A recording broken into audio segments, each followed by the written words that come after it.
حي على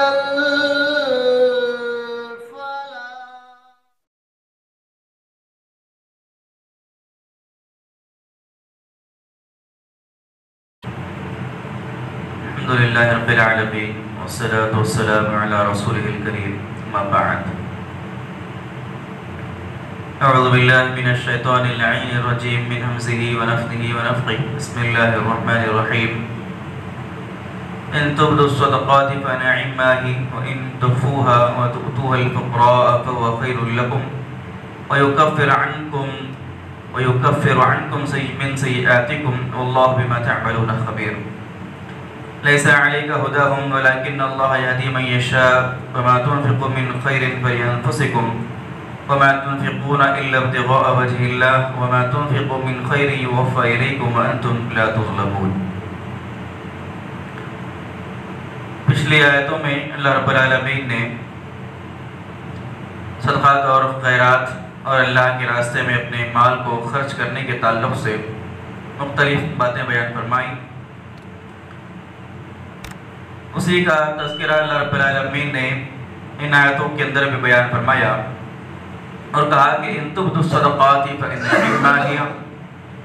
کہ اگر تم اپنے صدقات کو ظاہر کرتے ہو تو یہ اچھی بات ہے. وَإِن تُخْفُوهَا وَتُؤْتُوهَا الْفُقَرَاءَ فَهُوَ خَيْرٌ لَكُمْ اور اگر تم اپنے صدقات اور خیرات کو چھپاتے ہو اور فقراء اور مساکین کو دیتے ہو تو یہ تمہارے لیے زیادہ بہتر ہے. وَيُكَفِّرُ عَنْكُمْ مِنْ سَيِّئَاتِكُمْ اور وہ تم سے تمہارے گناہوں کو معاف فرمائے گا. اللہ بما تعملون خبیر اور اللہ رب العالمین تمہارے اعمال سے باخبر ہے. اس آیت کریمہ میں اللہ رب العالمین نے صدقات اور خیرات کے بارے میں ایک بات یہ بھی بتلائی کہ اگر تم اپنے صدقات اور خیرات کو اگر ظاہر کرتے ہو تو یہ ٹھیک بات ہے. یعنی ایسے مقام پر جہاں پر ہمارے دکھا کر صدقات اور خیرات دینے سے دوسرے لوگوں کو بھی ترغیب ملتی ہو. جہاں ہمارے صدقات اور خیرات کو جب ہم دکھا کر خرچ کریں گے لوگوں کو تو ہم کو دیکھ کر دوسرے دیکھنے والے بھی صدقات اور خیرات کریں گے. اس قسم کی اگر ترغیب ملتی ہو اور اس میں ہمارے لیے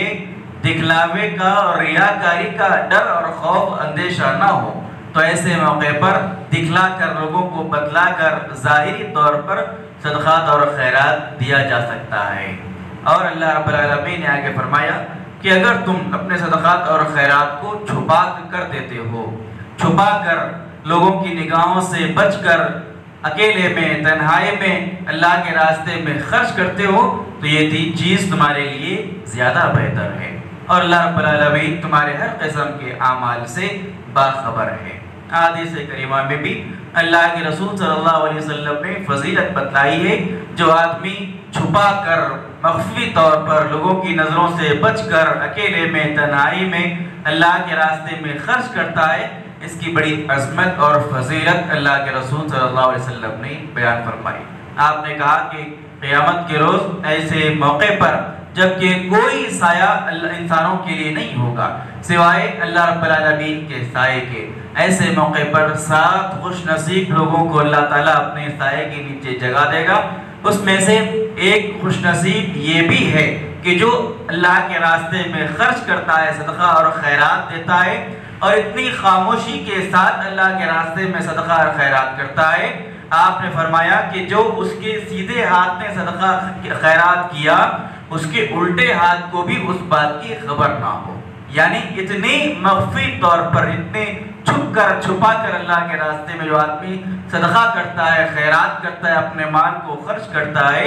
اللہ کے رسول صلی اللہ علیہ وسلم نے خوشخبری سنائی ایسے آدمی کے لیے کہ اللہ تعالیٰ اس کو قیامت کے روز اپنے سائے کے نیچے جگہ دے گا. تو اللہ رب العالمین نے یہی بات یہاں پر بیان فرمائی کہ اگر تم دکھا کر لوگوں کو بتلا کر صدقہ اور خیرات کرتے ہو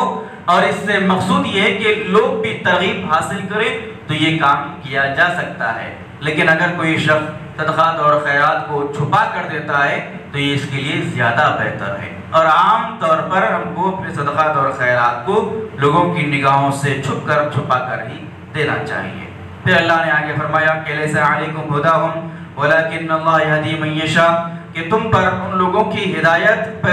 کو لانا، ان کو ہدایت پر لانا یہ تمہاری ذمہ داری نہیں ہے۔ ولکن اللہ یہدی من یشاء، لیکن اللہ رب العالمین جس کو چاہے ہدایت دیتا ہے۔ وما تنفقوا من خیر فلانفسکم، جو کچھ بھی تم خیر میں سے صدقات اور خیرات دیتے ہو یہ تمہارے اپنے نفسوں کے لیے ہے۔ وما تنفقون الا ابتغاء وجه الله وما تنفقوا من خیر یوفى الیکم وانتم لا تظلمون، اور جو کچھ بھی تم اللہ کے راستے میں اللہ کی رضا کے لیے خرچ کرتے ہو، اور جو کچھ بھی تم اپنے مال کو خرچ کرتے ہو، یوفى الیکم، تم کو اس کا پورا بدلہ دیا جائے گا، وانتم لا تظلمون، اور تم پر تھوڑا برابر بھی ظلم نہیں کیا جائے گا۔ اس آیت کریمہ میں اللہ رب العالمین نے بیان فرمایا کہ ان لوگوں کی ہدایت تمہارے ذمہ نہیں ہے، اللہ تعالیٰ جس کو چاہے ہدایت دیتا ہے۔ انصار کے چند لوگ، ان لوگوں نے اپنے رشتہ داروں کو صدقات اور خیرات دینا بند کر دیا، اور یہ شرط رکھی کہ اگر یہ لوگ ایمان لائیں گے تبھی ہم ان کو اللہ کے راستے میں ان پر مال خرچ کریں گے۔ اللہ رب العالمین نے اسی معاملے میں یہ آیت نازل فرمائی کہ صدقات اور خیرات کرنا یہ تمہاری ذمہ داری ہے، تمہارا فریضہ ہے، اور تمہاری ذمہ داری یہ نہیں ہے کہ تم ان کو ایمان پر لے کر آؤ۔ یعنی اس آیت میں اللہ رب العالمین نے اس بات کی اجازت دی کہ ہم اپنے صدقات اور خیرات غیر مسلموں کو بھی دے سکتے ہیں۔ کفار اور مشرکین جو ایمان نہیں لائے ان کو اگر صدقات اور خیرات دینا ہے تو ایسے لوگوں پر بھی خرچ کیا جا سکتا ہے۔ اللہ نے کہا کہ یہ شرط رکھنا کہ اگر تم ایمان لاؤ گے تبھی میں تم کو صدقات اور خیرات دوں گا، تبھی میں تم پر اپنا مال خرچ کروں گا، یہ اس قسم کی شرط نہیں رکھی جا سکتی۔ تو اس بات سے مفسرین نے یہی بات اخذ کی کہ صدقات اور خیرات، عام صدقات اور خیرات جو ہے نفل صدقات، یہ غیر مسلمین کو بھی دی جا سکتے ہیں، سوائے زکوٰۃ کے۔ فرض زکوٰۃ جو ہے یہ سوائے مسلمانوں کی کسی اور کو نہیں دی جا سکتی۔ اس کے علاوہ جو عام نفل صدقات اور خیرات ہیں وہ غیر مسلمین کو بھی دی جا سکتے ہیں۔ اللہ نے کہا کہ تمہاری ذمہ داری ان کو ہدایت پر لانا نہیں ہے، اللہ تعالیٰ جس کو چاہے ہدایت دیتا ہے، اور جو کچھ بھی تم اللہ کے راستے میں خرچ کرتے ہو اللہ کی رضا کی خاطر، اس کا تم کو بھرپور بدلہ دیا جائے گا، تم پر ذرہ برابر بھی ظلم نہیں کیا جائے گا۔ پھر اللہ رب العالمین نے آگے بیان فرمایا کہ للفقراء الذين احصروا في سبيل الله لا يستطيعون ضربا في الارض يحسبهم الجاهل اغنياء من التعفف، کہ تمہارے صدقات اور خیرات ان مسکینوں کے لیے ہے، ان محتاجوں کے لیے ہے کہ جو اللہ کے راستے میں روک لیے گئے۔ لا يستطيعون ضربا في الارض، وہ زمین میں چل پھرنے کے لیے استطاعت نہیں رکھتے۔ يحسبهم الجاهل اغنياء من التعفف، جاہل لوگ ان کے سوال نہ کرنے کی وجہ سے ان کو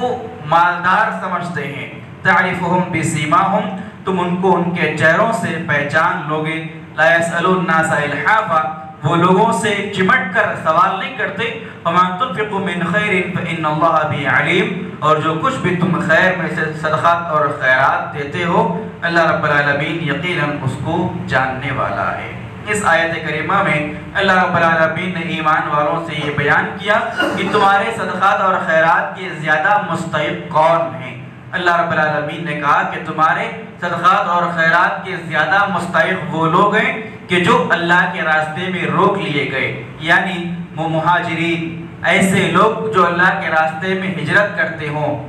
ایسے لوگ جو اللہ کے راستے میں اللہ کی رضا کے لیے اپنے ایمان کو بچانے کے لیے اپنے ملک کو، اپنے مقام کو چھوڑ کر دوسرے مقام پر جاتے ہو، ایسے لوگ تمہارے صدقات اور خیرات کے زیادہ مستحق ہیں۔ اور مفسرین نے لکھا کہ اس کیٹیگری کے اندر وہ لوگ بھی آتے ہیں کہ جو طالب علم ہیں، جو دینی علوم کو حاصل کرنے والے لوگ ہیں، یا جو علماء ہیں، جو سفید پوش ہیں، ایسے لوگ بھی اس طبقے کے اندر آتے ہیں کہ جو لوگ اللہ رب العالمین کے راستے سے روک لیے گئے، اور وہ لوگ بھی آتے ہیں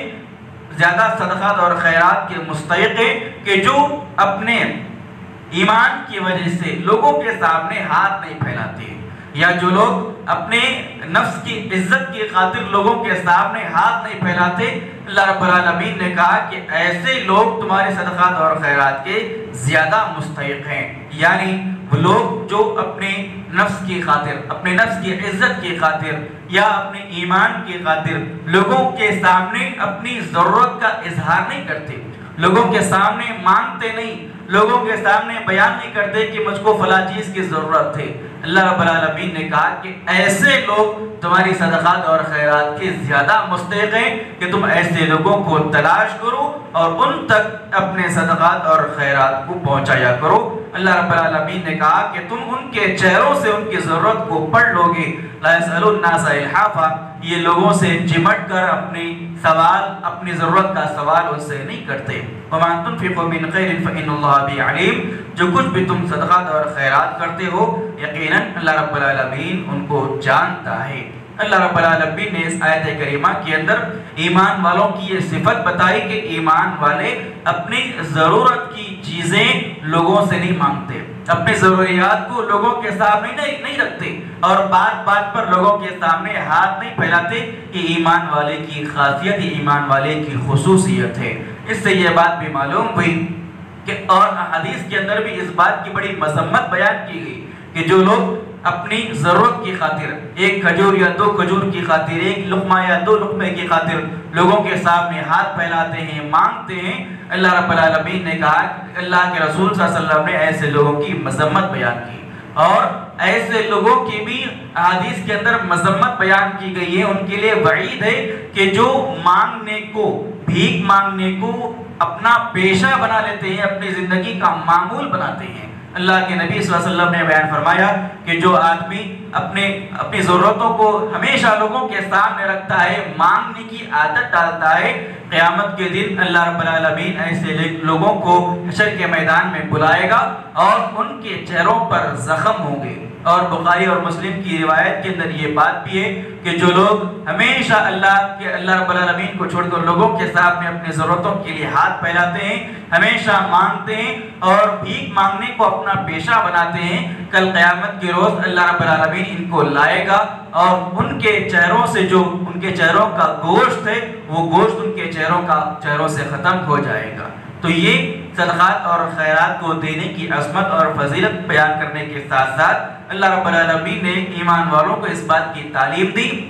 کہ تم ایسے لوگوں کو تلاش کرو کہ جو اپنی عزت نفس کی خاطر لوگوں کے سامنے اپنی ضرورت کو بیان نہیں کرتے۔ لہٰذا ایسے جو پیشہ ور بھیک مانگنے والے لوگ ہیں، جو اکثر ہمیشہ ہمارے محلوں میں، ہمارے گھروں کے پاس دیکھنے میں ہم کو آتے ہیں، یہ لوگ زیادہ ضرورت مند یا محتاج نہیں ہیں،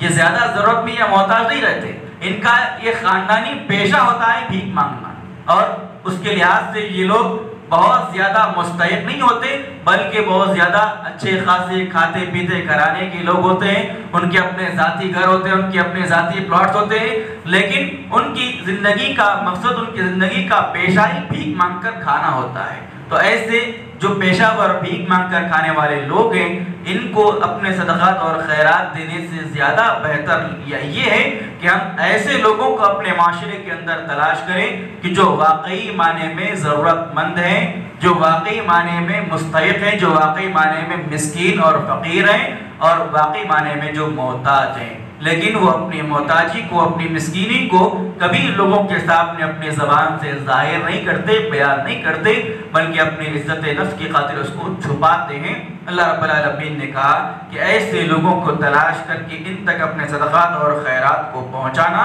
یہ زیادہ ضروری، یہ زیادہ بہتر ہے۔ اللہ رب العالمین نے کہا کہ اللہ تعالیٰ تمہارے صدقات اور خیرات کو جاننے والا ہے، اور جب اللہ تعالیٰ جاننے والا ہے تو اپنے علم کے مطابق قیامت کے روز تم کو تمہارے صدقات اور خیرات اور تمہاری نیکیوں کا تم کو بدلہ عطا فرمائے گا۔ اللہ رب العالمین سے دعا ہے اللہ تعالیٰ تمام کو قرآن مجید کی ان آیات کو پڑھنے، سیکھنے، سمجھنے، اس پر عمل کیا ہم کو توفیق عطا فرمائے، آمین۔ سبحانک اللہم و بحمدک، اشہد ان لا الہ الا انت، استغفرک و اتوب الیک۔